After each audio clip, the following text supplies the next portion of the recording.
النجم الثاقب علي بن أبي طالب رحمة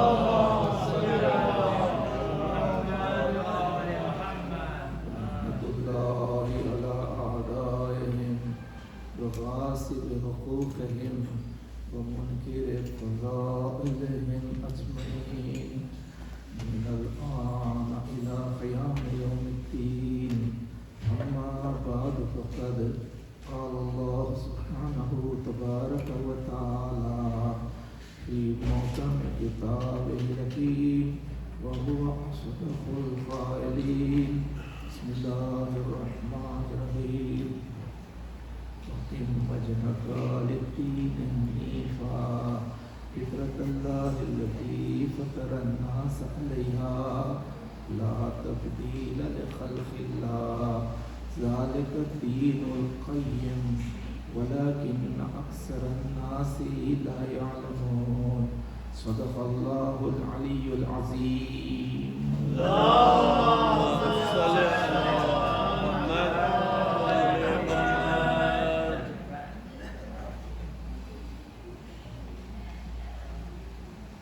عزیزان محترم،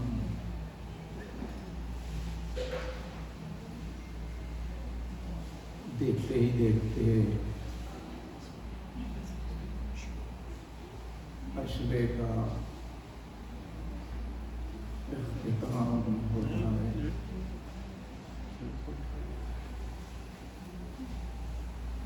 آج یہ 12 محرم اس مقام پر سیکرامنٹو شیعہ مسلم ایسوسی ایشن کی جانب سے ہونے والی مجلسوں میں سلسلے کی آخری تقریرات کی خدمت میں پیش ہے. آپ کے علم میں ہے کہ پہلی محرم سے یہاں ہم لوگ جمع ہوتے رہے اور کشتگان راہ خدا کی قربانیوں کو یاد کرتے رہے اور ان کی خدمت میں خراج عقیدت بصورت اشک و ماتم پیش کرتے رہے.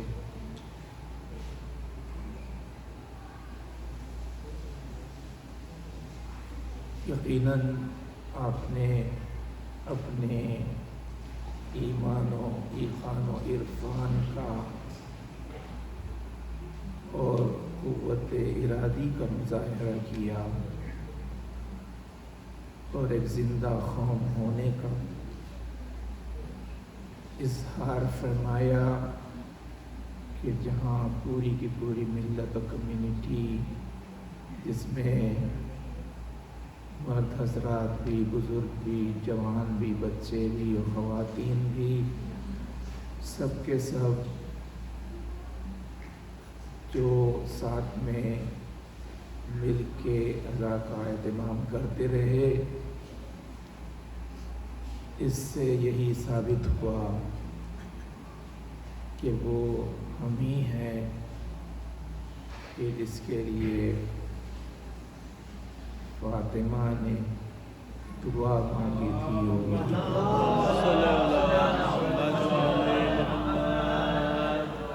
اور ان سے یہ کہا گیا تھا کہ قوم پیدا ہوگی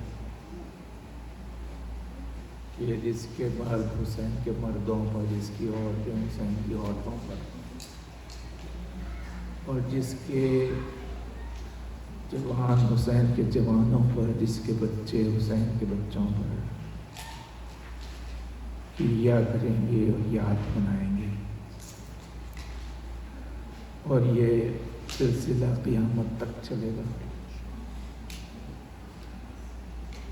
عزیزان محترم، اسی لحاظ سے مجالس میں میں آپ کی خدمت میں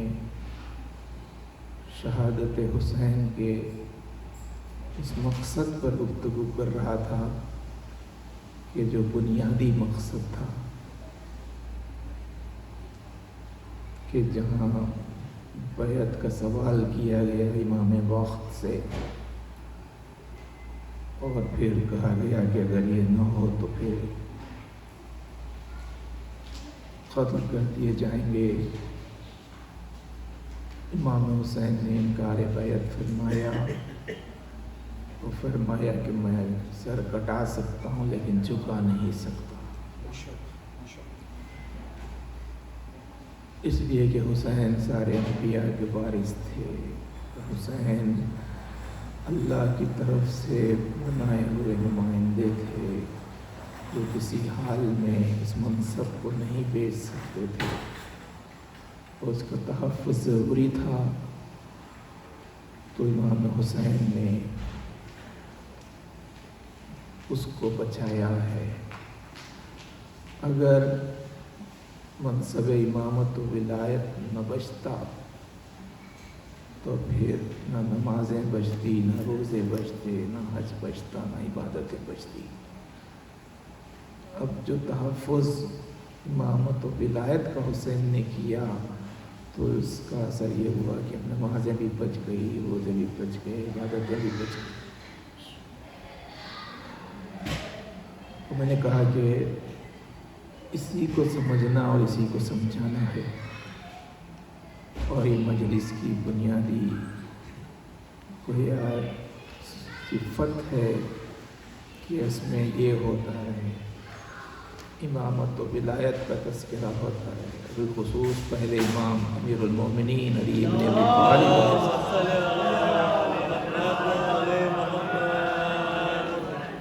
کہ جن کا ذکر، جن کا تذکرہ اتنا اہم کہ جہاں میں نے مختلف لحاظ سے واضح کیا کہ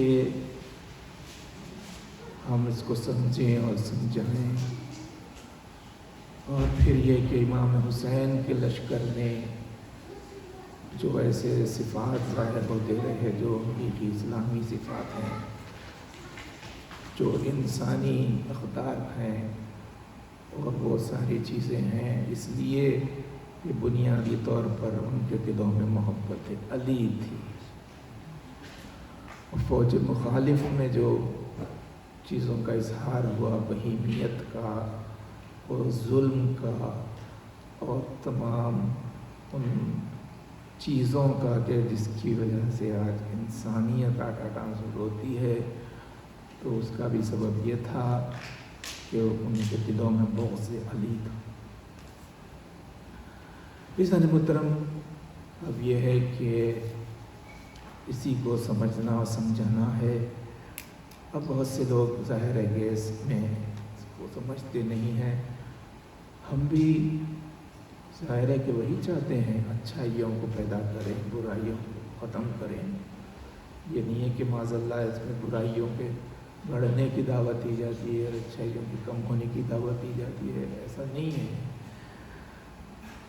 بس ظاہر ہے کہ طریقے لوگوں کے الگ الگ ہوتے ہیں، کوئی ڈرا ڈرا کے جی لوگوں کو اس طرف دعوت دیتا ہے کہ جہاں پر جہنم کا ڈھکن اٹھا کے دکھا کے کہتے ہیں دیکھو وہ جل رہے ہیں جہنم میں، وہ جل رہے ہیں گناہگار، وہ جل رہے ہیں بے نمازی، اور یہ ساری باتیں، یہ ایک طریقہ ہے۔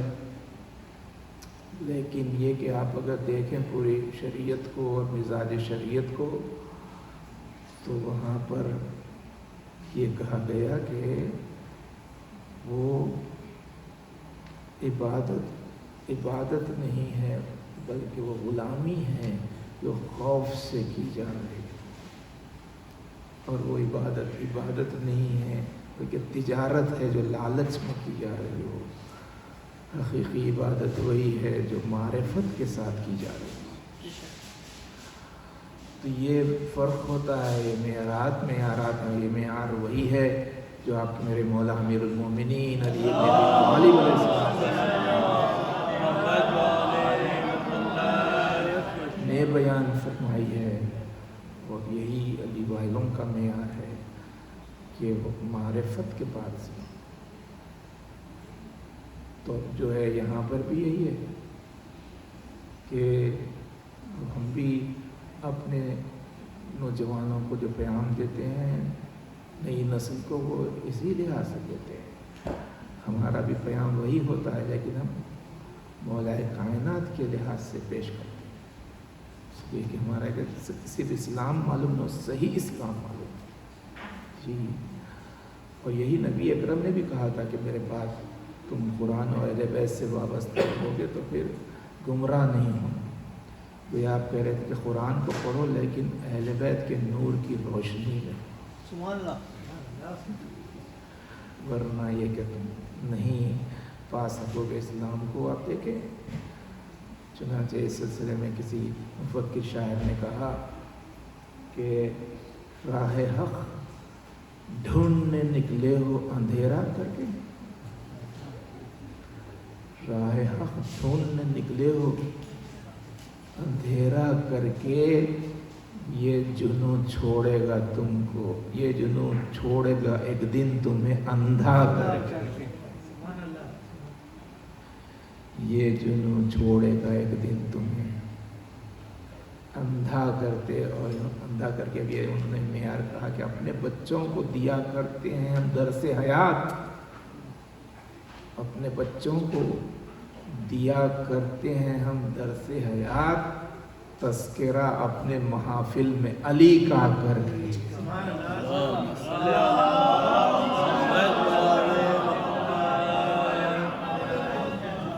اپنے بچوں کو دیا کرتے ہیں درس حیات، تذکرہ اپنے محافل میں علی کا. ظاہر ہے کہ اس میں یہی ہے کہ ہر چیز کی معرفت ہوتی ہے تو عزائے حسین اور عشق عزائے حسین کی بھی معرفت کرائی جاتی ہے. انہوں نے یہ بھی کہا کہ درس حیات انہیں ہم تذکرہ ہی کا کر کے درس حیات دیتے ہیں جوانوں کو. اور اس کے بعد کہتے ہیں کہ اپنی قیمت پر بہت ناز تھا جنت کو، مگر اپنی قیمت پر بہت ناز تھا جنت کو، مگر رکھ دیا اشک غم شاہ نے سستا کر کے، رکھ دیا اشک غم شاہ نے سستا کر کے. اور یہ حقیقت ہے کہ وفا صاحب ہے، انہوں نے کہا کہ بس یہ قربانی شبیر کا صدقہ ہے وفا، بس یہ قربانی شبیر کا صدقہ ہے وفا، آج اسلام کھڑا ہے جو سر اونچا کر، بس یہ قربانی شبیر کا صدقہ. تو یہ ہے کہ جس کی وجہ سے تو اسی کو عام کرنا ہے، قربانی شبیر کو اور وہ معیارات کو اور محبت علی کو اور غم حسین کو، کہ اس کے بغیر گمراہی ہے. دیکھیں آپ کے تاریخ سے ثابت ہوا ہے ہر دور میں اور آج بھی ہو رہا ہے کہ اگر اہل بیت کو چھوڑ کے قرآن پڑھا جائے تو بات کہاں سے کہاں پہنچ جاتی ہے. اب یہ ظاہر ہے جہاں آخری مجلس ہے، زیادہ آپ کے ذہن پہ باہر ڈالنا نہیں ہے، مگر یہ کہ کچھ واقعات کے ذریعے ہی مسئلہ سمجھ میں آ سکتا ہے. تو میں مولا کے ذکر کی طرف جانا چاہتا ہوں، لیکن اس واقعے کے ذریعے کہ آپ دیکھیں کہ کس طرح سے گمراہی کا سامنا، کہ اگر اہل بیت کو چھوڑ کے اگر قرآن کر رہے ہیں تو ایک واقعہ ہے کہ جب کہ آپ کے ہمارے چھٹے امام محمد جعفر صادق علیہ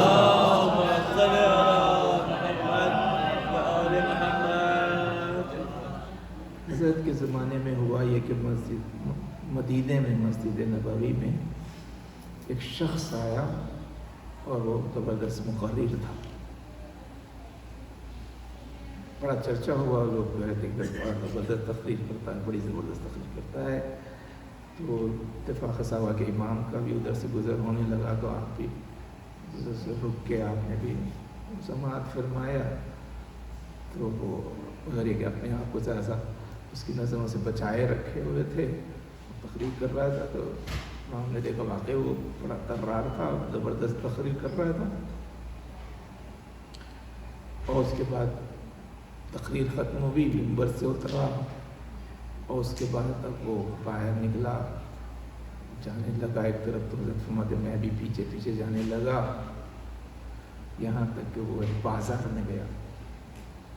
وہ بازار میں جا کے انار کی دکان پر ٹھہرا اور اب وہ اس وہاں دکاندار سے باتیں کرنے لگا لچھے دار، اور اس باتوں میں ایسے پھنسایا کہ وہ گم ہو گیا. تو آہستہ سے اس نے 2 انار اٹھائے اور اپنی ابا میں چھپا لی. وہ بغیر پیسے دیے آگے بڑھ گیا. تو اب اس کے بعد پھر خبوص کی دکان پہ گئے روٹیوں کی، اور وہاں جا کے اس کو بھی ایسے ہی باتوں میں لگائے وہاں کے دکاندار کو. وہاں سے بھی 2 روٹیاں چھپا لی اپنی ابا. اب وہ اس کے بعد وہاں سے چلائے صحرا کی طرف، جہاں پر کہ مکان تھا ٹوٹا ہوا. وہاں پہنچا تو ایک اپاہج تھا، ایک بیمار ایک شخص تھا، ہاتھ پیر نہیں تھے. اس کے پاس گیا، سرانے بیٹھ گیا اور اپنی ابا میں سے اس نے انار نکالے اور روٹی نکالی، اور روٹی کو انار کے ساتھ انار کو پھوڑ کے اس کے ساتھ اپنے روٹی کو کھلا دیا. بس اب اتنا ہی چاہتا تھا کہ اس کی نظر امام پر پڑ گئی. امام فرماتے خود میں بھی اس کے قریب میں گیا اور آپ نے فرمایا کہ میں مسلسل تجھے دیکھ رہا تھا، اور یہ کیا کیا تو نے؟ یہ وہاں سے انار چرائے، یہاں سے روٹی چرائی، اس کے لا کے بعد کھلا دیا، تو یہ کیا کیا؟ تو آپ دیکھیں، تو وہ کہتا ہے کہ میں نے قرآن پر عمل کیا. تو آپ نے کہا کہ قرآن کہاں یہ لکھا ہے؟ تو اس نے وہ آیتیں پڑھی کہ کہتے کہ قرآن میں یہ ہے کہ من جاء بالحسنۃ فلہ عشر امثالها ومن جاء بالسیئۃ فلا یجزی الا مثلہا. تو کہ کوئی ایک شخص اگر نیکی کرے تو اس کو 10 گنا ثواب ملے، کوئی اگر برائی کرے تو اس کا کئی گنا نہیں بلکہ گھیرا ثواب ملے گا، کوئی ساری عذاب ملے گا. تو آپ نے کہا تو اس نے کہا میں نے وہاں سے 4 چیزیں جو میں نے چرائی، 2 انار اور 2 روٹی، تو مجھے جو ہے یہاں سے 4 گناہ ملے، لیکن لا کے جو میں نے اس غریب کو کھلا دیا تو مجھے 4 کے 40 نیکیاں ملی، 10 گنا. اور اس نے کہا کہ 40 میں سے اگر 4 نکال بھی دے تو 34 نیکیاں تو 36 نیکیاں تو میرے ہاتھ میں ہیں. کہ گئے حساب قرآن میں کیسا ماہر ہے، اور یہ اتنے عالم ہے، ان کا عالم وہ. تو امام نے فرمایا کہ تو نے قرآن پڑھا لیکن اس روشنی میں نہیں پڑھا جس روشنی میں پڑھنے کے لیے رسول اللہ نے کہا تھا، اور تو نے آدھا قرآن پڑھا. آپ نے کہا یہ صحیح ہے کہ خدا نے کہا کہ 10 گنا دے گا، مگر کس خیرات کا، کس چیز کا اجر 10 گنا دے گا؟ یہ کہ آپ نے قرآن کی آیت پڑھی کہ جس میں ہے کہ انفقوا من الطیبات مما کسبتم، کہ تم خیر و خیرات کرو اس مال سے جس کو خود تم نے کسب کیا ہے. یہ نہیں ہے کہ دوسروں کا مال اٹھا کے اپنا خیر و خیرات کر رہے ہیں، اس کے بعد سمجھ رہے ہیں کہ اس کی نیکی ملے گی، اس کی جزا ملے گی. تو آپ نے فرمایا کہ 36 نیکیاں جو کہہ رہا ہے اس کا تو سوال ہی نہیں. اور تو جو یہ سمجھ رہا ہے کہ 4 گنا ملے، گنا 4 نہیں بلکہ 8 ملے. 4 گنا چرانے کے اور 4 گنا مال حرام لا کے شخص کو کھلانے کے. صلوات بھیجیے محمد.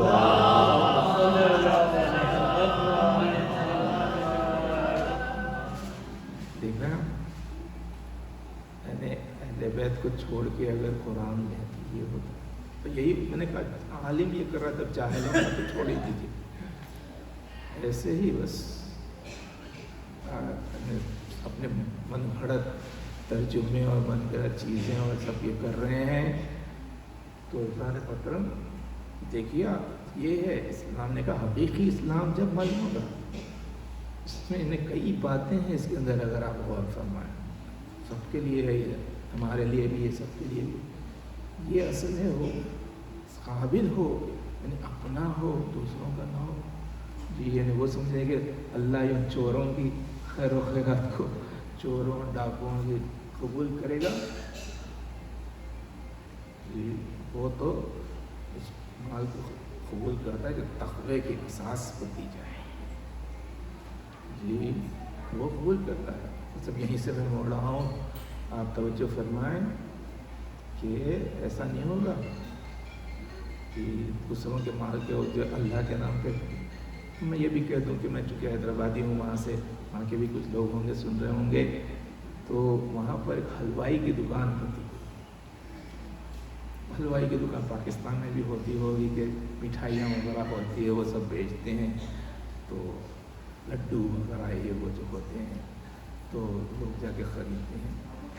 تو کہتے ہیں ایک صاحب گئے حلوائی کی دکان کے سامنے اور ہاتھوں کو پھیلا کے انہوں نے اپنے نانا کی فاتحہ پڑھنی شروع کی.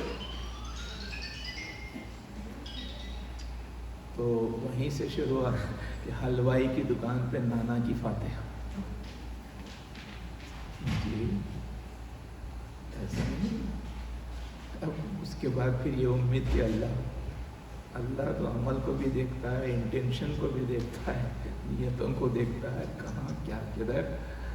لیکن گمراہی آپ لگا فرمائیں. تو اب یہ کہ اب یہاں پر میں آپ کی خدمت میں عرض کروں کہ اللہ یقیناً وہ قبول بھی کرتا ہے. اور مولائیوں کا مجمع میں کہوں کہ اللہ نے کسی کی روٹیاں قبول بھی کی ہیں. جی وہ جو نوجوان سورہ دہر کی تلاوت کر رہے ہیں، آج بھی انہوں نے کی ماشاءاللہ. اللہ ان کو سلامت رکھے گا. دو روز آتے رہے، ان کے ماں باپ کو بھی اللہ سلامت رکھے، ان کی تعلیمات کو اجر عطا فرمائے. تو آپ دیکھیں وہ اللہ نے روٹیاں بھی قبول کی ہیں. جی لیکن وہ کیسی روٹیاں تھیں جو تقوی کی اساس ہوتی تھی. جی وہ صرف قبول ہی نہیں کی بلکہ اس میں ہے کہ اِنَّ هَذَا كَانَ لَكُمْ جَزَاءً وَكَانَ سَعْيُكُمْ مَشْكُورًا. تاکہ اس کی جزا میں کوثر ہے، جنت ہے، ساری نعمتیں ہیں. اس کے بعد کہا کہ یہی نہیں بلکہ میں تمہارا مشکور بھی ہوں. میں خدا مشکور بھی ہو جاتا ہے. آپ سوچیے ان کی کیا عظمت ہے، اس کا خدا مشکور ہو جاتا ہے. تو وہ تھا، اس نے قبول کی روٹیاں. اور پھر اسی طرح سے اس نے کسی کی انگوٹھی کو بھی قبول کیا جو خیرات کی گئی. جی تو معلوم ہے نا یہ بھی تھا. اور وہ بھی ایسا ہی کس لحاظ سے. چنانچہ اس کا اسی واقعے میں نے ولایت کا تذکرہ اس لیے میں کر رہا ہوں. وہی جو میرا موضوع ہے ولایت اور امامت کا تحفظ کربلا میں ہوا. تو ولایت کا دیکھیے وہاں سے ایک چرچا یہاں سے بھی سلسلہ چلا ہے. تو اس میں بھی یہی ہوا کہ امیر المومنین نماز پڑھ رہے تھے مسجد میں. تو وہ ہوا یہ کہ سائل آیا اور اس نے سوال کیا. تو اس نے لوگوں کو پکارا کہ کوئی ہے جو میرے سوال کو پورا کرے. میں محتاج ہوں، میری حاجت کو پورا کرے. پہلی مرتبہ اس نے کہا، کوئی جواب نہیں آیا. دوسری مرتبہ پھر اس نے لوگوں کو پکارا، کسی نے جواب نہیں دیا. حضرت علی تھے، انہوں نے بھی نہیں دیا. تیسری مرتبہ اس نے لوگوں کو نہیں اللہ کو پکارا اور اس نے کہا کہ باخدا اس کے جملے کہ اللہم انی سألت فی مسجد نبیک، اے اللہ میں نے تیرے نبی کی مسجد میں سوال کیا، ما آتانی احد، کسی نے میرے سوال کو پورا نہیں کیا. تو اس نے اللہ کو پکارا. تو اس وقت اب امیر المومنین رکوع میں تھے اور آپ کے ہاتھ میں انگوٹھی تھی، تو بس آپ نے کچھ حرکت کی ہوگی، انگوٹھی کو ہلایا ہوا کچھ ہاتھ کو، تو وہ اور لگتا ہے کہ آنے والے کی بھی نظر پہلے ہی سے اس پر تھی، وہ آگے بڑھا، اس نے انگوٹھی اتار لی، وہ چلا گیا۔ اور اب بعد میں جیسے ہی رسول اللہ سے ملاقات ہوئی تو رسول اللہ نے کہا یا علی آج تم نے کیا کیا کہ اللہ نے یہ آیت بھیجی ہے انما ولیکم اللہ ورسولہ والذین آمنوا الذین یقیمون الصلاۃ ویؤتون الزکاۃ وہم راکعون، کہ اللہ کا ولی وہ ہے، اللہ ولی ہے، اس کا رسول ہے، اور وہ ہے کہ جو نماز کو قائم کرتا ہے اور حالت رکوع میں زکوٰۃ دیتا ہے، وہ اللہ کا ولی ہے، یعنی تمہارا ولی وہ ہے، اللہ رسول اور وہ ہے۔ یہ آیت ہے، یعنی اللہ نے تاج ولایت سر پر رکھ دیا۔ تو امیر المومنین نے فرمایا کہ یا رسول اللہ میں نے ایسے انگوٹھی دی یہ ہوا، اور ظاہر ہے میری نیت تو یہ نہیں تھی کہ مجھے یہ اجر مل جائے، میں نے اس لیے تو نہیں کیا تھا کہ، تو رسول اللہ نے کہا نہیں اللہ کو بہت پسند آیا۔ ایسا نہیں ہوتا ادھر بات امیر المومنین کی اور حضرت علی کی ہوئی، مگر یہ بات لیک ہو گئی اور وہ دوسروں تک بھی پہنچ گئی، ان کو شوق تھا کہ ولایت مل جائے، ان کو بھی سلطنت مل جائے اور خلافت مل جائے۔ تو تم کیسے ملا گیا تو انگوٹھی انہوں نے جو خیرات کی تو وہ ولایت مل گئی۔ چنانچہ تاریخ بتاتی ہے کہ اب 40 دن تک اصحاب رسول میں سے اکثر یہ کرتے رہے، خاص طور سے ایک صاحب کے تعلق سے کہ وہ باقاعدہ اعلان کر کے نمازیں پڑھتے رہے اور فقیروں کو مقرر کرتے تھے میں جب نماز پڑھوں گا رکوع میں رہوں گا تو تم آ کے میری انگوٹھی لے لینا۔ 40 دن تک یہ وہ کر رہا ہے۔ دیکھیے یعنی خدا و تعالیٰ میں نے کہا نا کہ کیسے عمل سے جزا لینا چاہتے ہیں، they were deceiving themselves، اور اللہ کو دھوکہ دینا چاہتے ہیں۔ تو اب اس کے بعد یہ ہوتا تھا کہ ادھر جیسے ہی فقیر لے کے جاتا انگوٹھی تو وہ فوری رسول اللہ کے پاس آتے آ کے کہتے یا رسول اللہ کوئی آیت آئی تھی؟ تو رسول اللہ فرماتے تھے نہیں بھائی کوئی آیت تو نہیں آئی۔ میں کہتا ہوں کہ وہ تو خلق مجسم کے پیکر تھے، رسول اللہ تو بیان کر دیتے تھے۔ اگر میں وہاں ہوتا تو میں کہتا تھا کہ ہاں جبرائیل آنے والے تھے، تمہارے اس عمل کو دیکھ کے پلٹ کے چلے گئے۔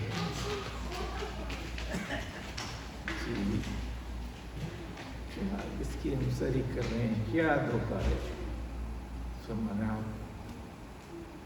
تو اب وہ یہ ہوا ہے تو کہتے ہیں کہ وہ یہ ایسے عمل سے کیا ہوا، جیسا آپ کا ہے کہ کسی نے کہا کہ ذکر علی بھی کیجئے ذکر نبی کے ساتھ، ذکر علی بھی کیجئے ذکر نبی کے ساتھ، ورنہ کھلا فریب ہے یہ زندگی کے ساتھ، ورنہ کھلا فریب ہے یہ زندگی کے ساتھ۔ وہ حیدر کی ہمسری میں جو فیاض بن گئے، ارے ان کی نماز بھی گئی انگشتری کے ساتھ۔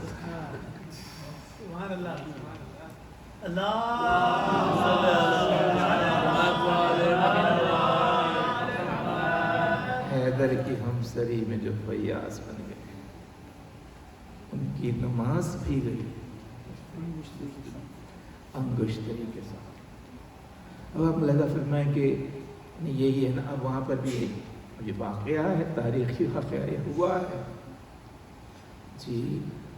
اور وہاں پر یہ ہے کہ یہ اپنا بعد میں اعتراض کرتے ہیں کہ صاحب وہ حضرت علی کہتے ہیں وہ تو نماز پڑھتے تھے ایسے رجوع قلب کے ساتھ کہ پتہ نہیں پیر میں تیر دھس گیا تھا تو نکالنے کے لیے نکالنے چاہتے تھے، اتنی تکلیف تھی تو رسول اللہ نے کہا اس وقت نکالو جب یہ نماز میں رہیں، تو نماز میں سجدے میں تو جب نکال لیا پتہ نہیں چلا۔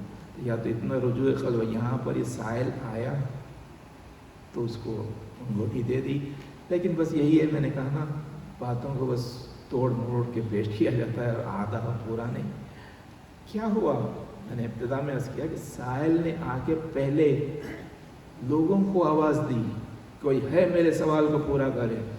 اس نے لوگوں کو پکارا تو لوگ بھی نہیں دی، حضرت علی نے بھی نہیں دی. اس کے دوسری مرتبہ پھر اس نے لوگوں ہی کو آواز دی، پھر حضرت علی نے نہیں دی. لیکن تیسری مرتبہ اس نے اللہ کو پکارا. اب جو اللہ کو پکارا تو اذن اللہ نے سنا، ید اللہ نے دیا.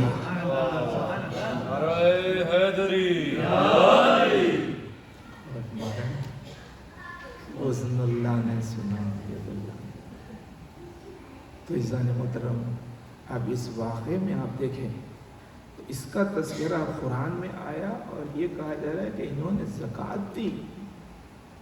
اور اس انگوٹھی کے تعلق سے یہی ہے کہ وہ انگوٹھی اصل میں سلیمان کے ہاتھ کی انگوٹھی تھی، اس سلسلے سے حضرت علی تک پہنچی.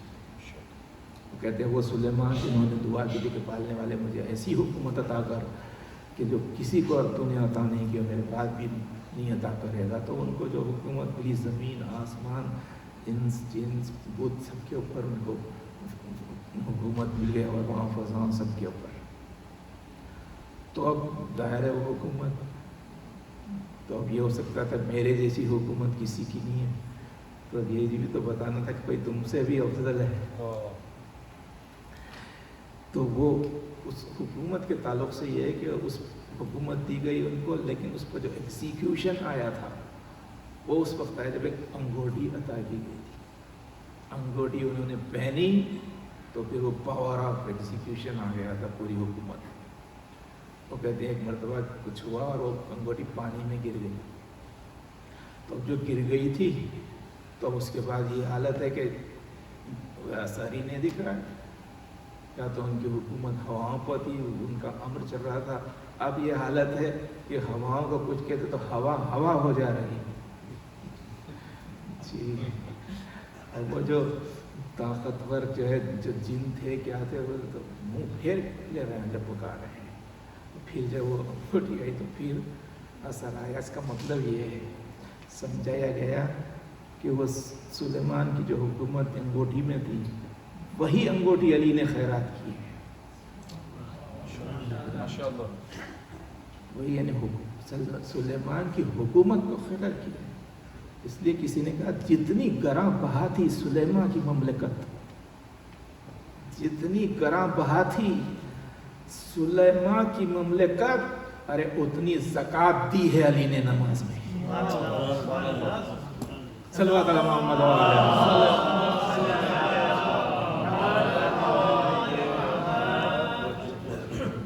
جتنی زکوٰۃ، جتنی گراں بہا تھی سلیمان کی اتنی زکوٰۃ دی ہے علی نے. اس لیے زکوٰۃ کا لفظ ہے یعنی وہ زکوٰۃ دیتے ہیں. یؤتون الزکوٰۃ وہم راکعون، حالت نماز میں حالت رکوع وہ زکوٰۃ. اللہ نے بھی زکوٰۃ، آپ کو معلوم ہے کہ زکوٰۃ ایک ٹرم ہے فقہ میں آتا ہے. زکوٰۃ کہتے ہیں مال کے 40ویں حصے پر نکالیے. نے کسی کے پاس اگر 40,000 روپیز ہیں تو اس میں سے 41,000 نکال 40 یعنی مال کے 40ویں حصے زکوٰۃ دی. اگر کوئی شخص $1,000 نکالے زکوٰۃ تو اس کا مطلب کہ 40,000 کا مالک ہے. یہاں کہ علی نے سلیمان کی حکومت کو زکوٰۃ میں دیا، مطلب ہے کہ کم سے کم 40 گنا زیادہ حکومت کے مالک ہیں سلیمان سے.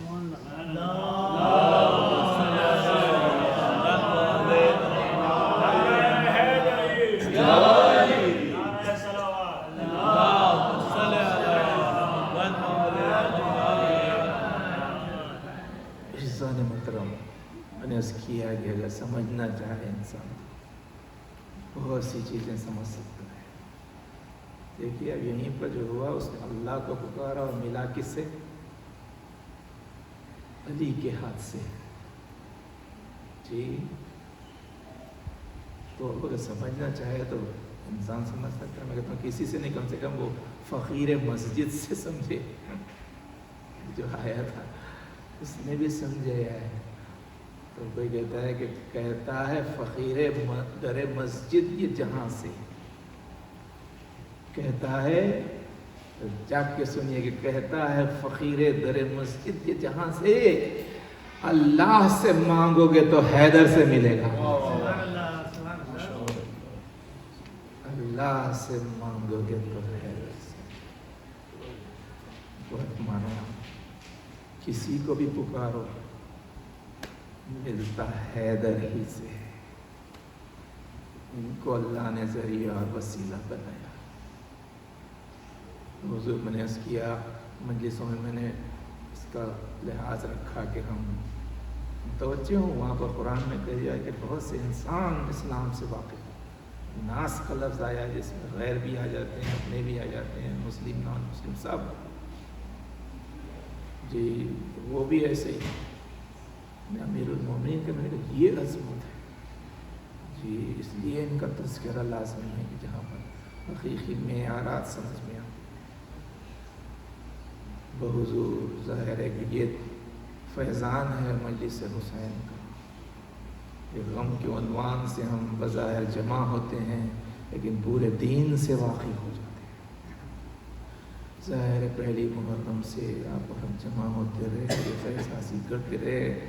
میں بہت مشکور ہوں آپ حضرات کی توجہات کا، شرکت کا، اور یہی دعا کرتا ہوں کہ مولا آپ کے علم میں، معرفت میں اور آپ کے عقیدے میں اور اضافہ فرمائے، محبت علی میں اور رضائے حسین کے جذبے میں اور اضافہ ہوتا ہے. آپ نے ظاہر ہے کہ استفادہ سبھی کر رہے ہیں، اور آپ کے طفیل میں میں نے بھی استفادہ کیا اور بہت زہرا کی دعائیں حاصل ہوئی.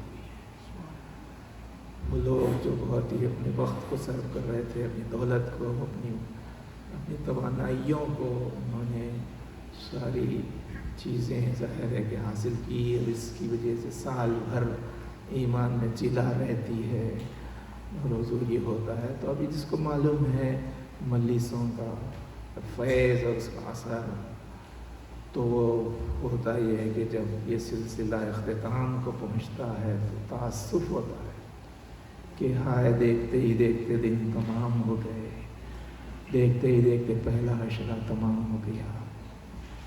ظاہر ہے کہ مجلسیں تو ہوتی رہیں گی، مگر یہ پہلے عشرے کی بات اور ہی ہے کہ یہاں سے خود بخود دل بے چین ہوتے ہیں، خود بخود آنکھوں میں آنسو آ جاتے ہیں.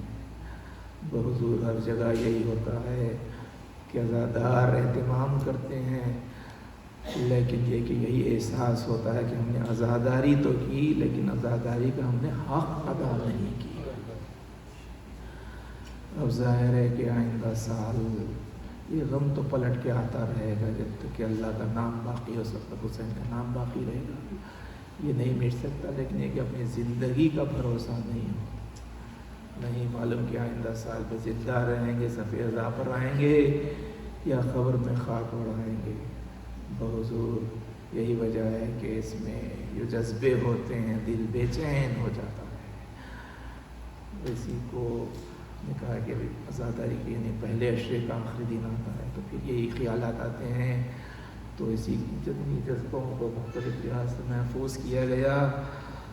ایک شاعر نے بھی محفوظ کیا یہ کہتے ہوئے کہ یہ خیال آتا ہے کہ جی بھر کے رو سکے نہ وہ گردش نصیب کی، مجلس یہ آخری ہے حسین غریب کی.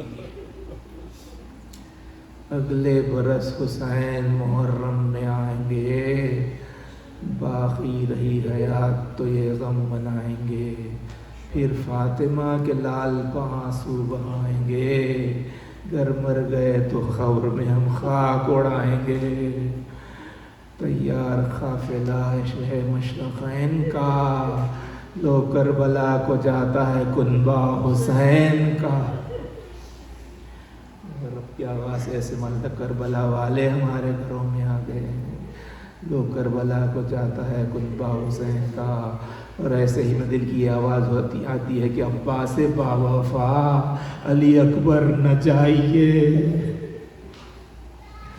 عباس با وفا علی اکبر نہ جائیے، جھولے کو خالی چھوڑ کے اصغر نہ جائیے، لے کر برات قاسم بے پر نہ جائیے، اور ویرا مکان ہوتا ہے سرور نہ جائیے، آئی صدا نہ رو عزادار آئیں گے، پھر اگلے سال اپنے بھرے گھر کو لائیں گے۔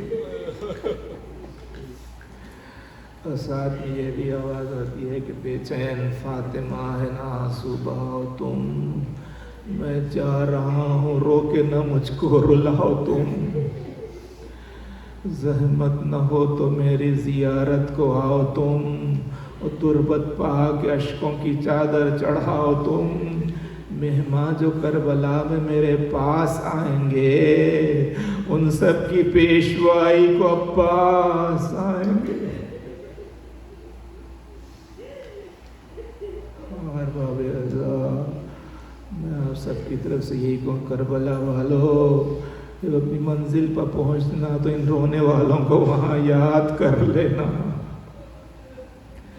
ماتمداروں کو بڑی حسرت ہوتی ہے کہ روزوں میں پہنچ کے ہاتھوں کو اٹھا کے یا عباس کر کے ماتم کرے۔ جزاکم اللہ خیر الجزا۔ ہاں محترم سننے والوں، ظاہر ہے کہ بیانات رہے، تذکرے رہے۔ آج 12 محرم ہے، 12ویں محرم ہے۔ آج کے مجالس کا تو عنوان بڑا ہی نازک ہے۔ آج کی مجلس کا عنوان ہے کہ آج سویم کی مجلس ہے۔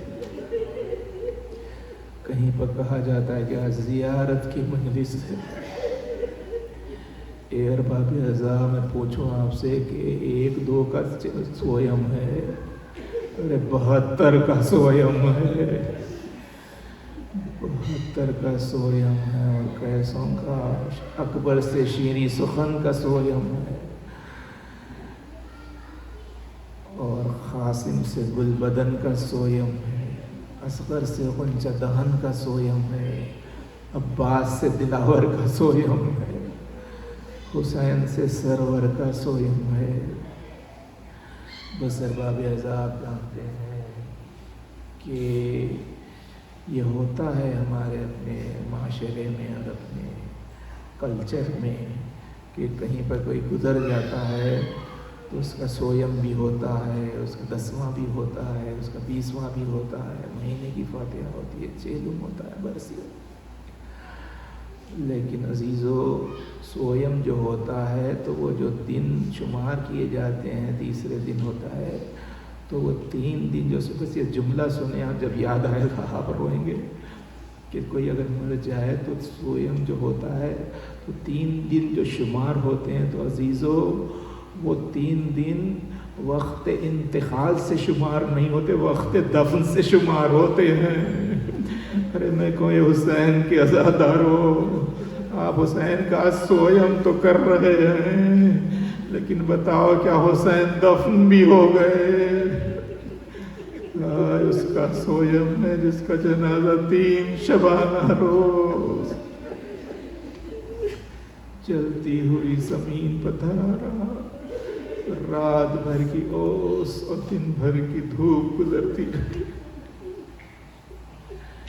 عزیزان محترم، آپ جانتے ہیں کہ ہر چیز وقت پر اس مرنے والے کی ہوتی ہے کہ جو اپنے وارث کو چھوڑ جائے، اور پھر یہ کہ وہ جو وارث ہو وہ آزاد ہو، قیدی نہ ہو۔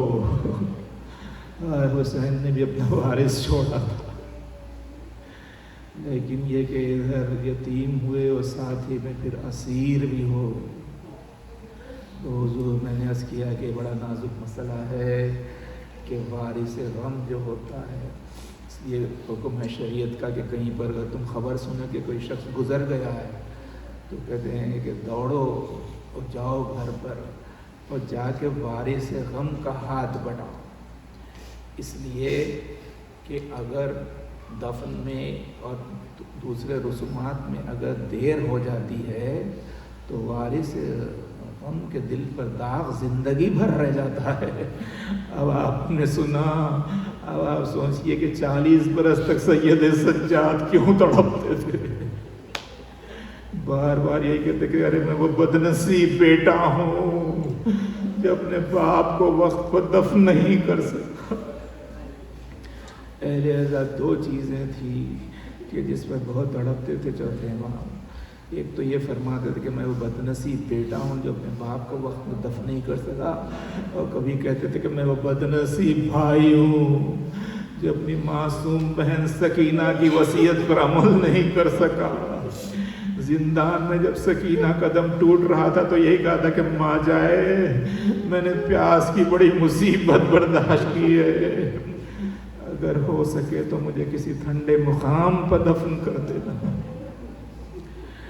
بس زیادہ رو، ظاہر ہے کہ میں نے کہا کہ یہ وہاں ہوتا ہے جہاں آزادی ہو۔ کل کا دن تھا کہ امام زین العابدین کو اور اسرا اہل بیت کو مقتل سے قید کر کے لے جایا گیا، اور ظاہر ہے کہ آج 12 محرم ہے، میں ذکر تمام کر رہا ہوں۔ آج کے دن کی بھی اپنی جگہ ایک خصوصیت ہے۔ آپ جانتے ہیں کہ 12 محرم وہ دن ہے جبکہ اسرائے اہل بیت کوفے میں پہنچ گئے تھے، ان کو اسیر کر کے کوفہ پہنچایا گیا۔ ظاہر ہے کہ جب کوفہ پہنچے ہیں تو قیامت گزر گئی اہل بیت پر، بالخصوص زینب کو اپنے بابا کی حکومت کا زمانہ یاد آنے لگا، اور زینب کو یاد آیا کہ ایک موقع آیا تھا کہ جب کہ رؤسائے کوفہ آئے حضرت علی کے پاس اور یہ کہا تھا کوفے میں کہ مولا ہماری عورتیں آپ کی صاحبزادیوں سے ملاقات کر شرف حاصل کرنا چاہتی ہیں، تو آپ نے کہا تھا کہ ٹھہرو میں زینب سے پوچھ لوں، اور آگے آپ نے کہا کہ زینب عورتیں آنا چاہتی ہیں تم سے ملنے کے لیے، تو کہا بابا جیسے آپ کی مرضی ہو میں حاضر ہوں۔ تو امیر المومنین نے یہ خاص یہ بات کہہ کے اجازت دی تھی، کہا تھا کہ اے رؤسائے کوفہ تم جا کے اپنی عورتوں سے کہو کہ ٹھیک ہے وہ آگے ملاقات کر سکتی ہیں میری بیٹی زینب سے، لیکن آپ نے کہا دیکھو خاص طور سے ان سے کہو کہ وہ ایک ایک کر کے آئے ملاقات کے لیے، وہ ہجوم کر کے نہ آئے، اس لیے کہ میری بیٹی ہجوم کی عادی نہیں ہے۔ واہ محمد اسی کوفے میں اب زینب آئی ہے، ہجوم کا یہ عالم ہے کہ راستہ نہیں مل رہا، سواریوں کو روک دیا گیا۔ اس روایت میں ہے کہ جہاں پر سواریاں روک دی گئی تھی وہیں پر اہل بیت کے گھرانے کی ایک کنیز کا مکان تھا جس کا کہ نام ام حبیبہ تھا۔ اس کے تعلق سے ہماری خواتین جانتی ہیں، ایک معجزہ پڑھتے ہیں بی بی سبٹ کا، اس میں یہ ہے کہ یہودیوں نے جناب سیدہ کے معجزے سے متاثر ہو کے کنیز تحفے میں دی تھی، اس کا نام ام حبیبہ رکھا تھا۔ اور بعد میں پھر وہ اہل بیت کے ساتھ ہی رہے، امیر المومنین مدینے سے کوفہ تشریف لائے تو وہ بھی ساتھ میں آ گئی تھی، اور یہیں پر اس کا کسی سے ہو گیا تھا، اس کے امیر المومنین شہید ہوئے، پھر امام حسن پلٹ کے مدینہ چلے گئے، تو یہ تو اپنے شوہر کے ساتھ یہیں کوفے میں تھی۔ اب جب قافلہ رکا تو اس کے گھر کے قریب میں رکا، وہ 20 سال سے انتظار کر رہی تھی، اہل بیت کی کوئی خبر نہیں مل رہی تھی، بار بار خیال رکھنے کی کوئی خبر مل جائے۔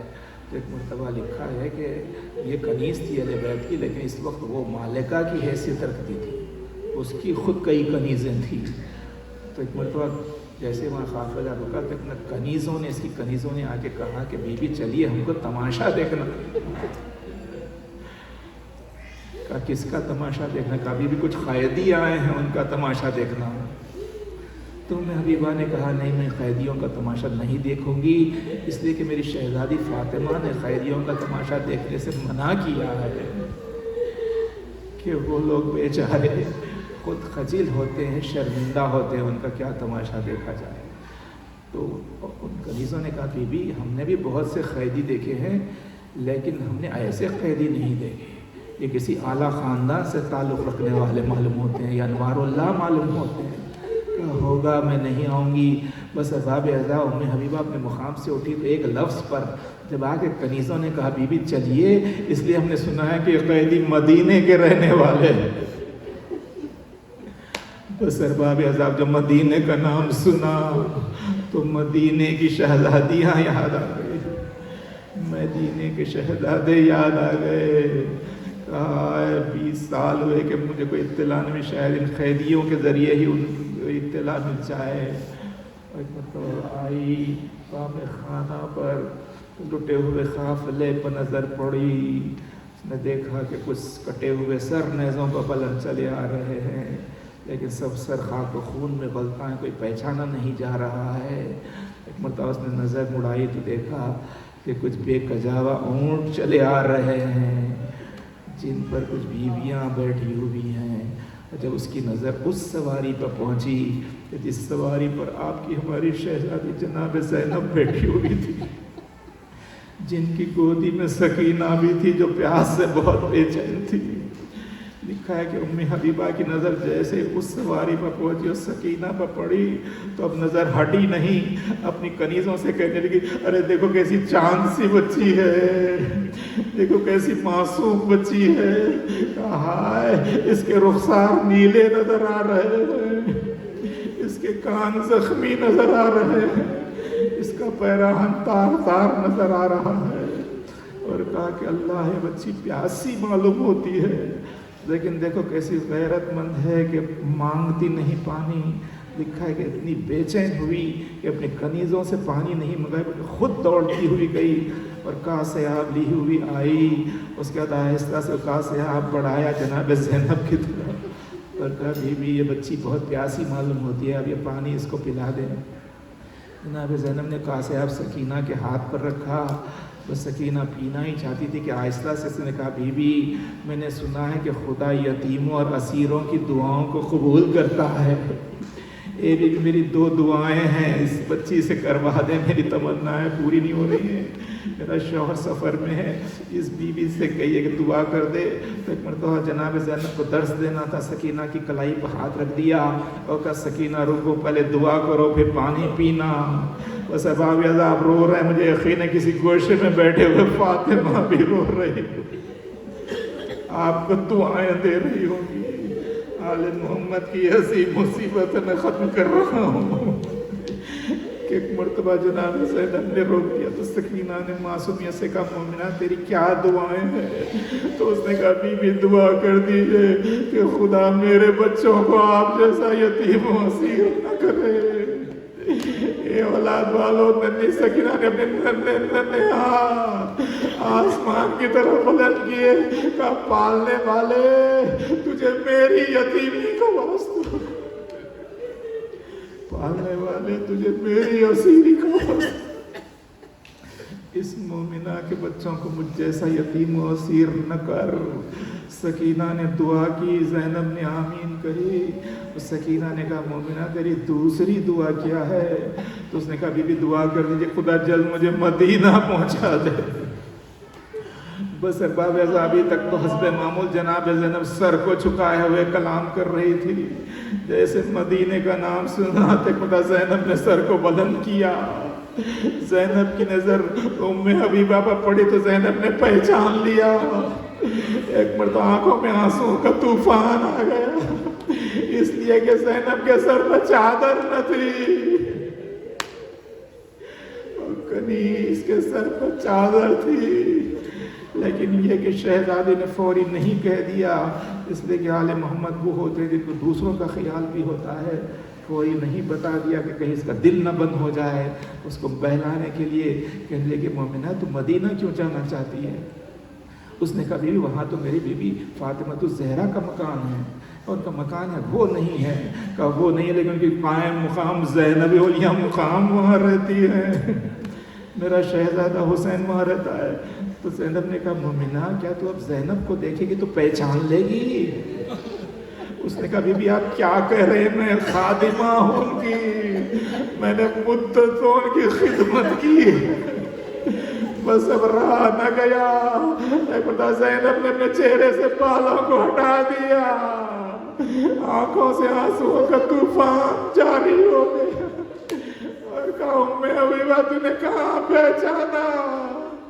انا زینب بنت علی، اے ام حبیبہ میں زینب ہوں، ہمارا گھر اجڑ گیا، چھوٹے بڑے کربلا میں ذبح ہو گئے، اپنے بھائی کے لاشے کو چھوڑ کے اسیر ہو کے ہم آئے ہیں، دیکھ لے وہ عباس کا سر ہے، وہ علی اکبر کا سر ہے، اور ایک نیزے طویل کی طرف دکھا کے وہ تیرے آقا حسین کا سر ہے۔ وہ سر کے پاس گئی، سر پیٹنے لگی، کہتی جاتی واہ محمدہ واہ علیہ، آئے میں نے کیا سنا۔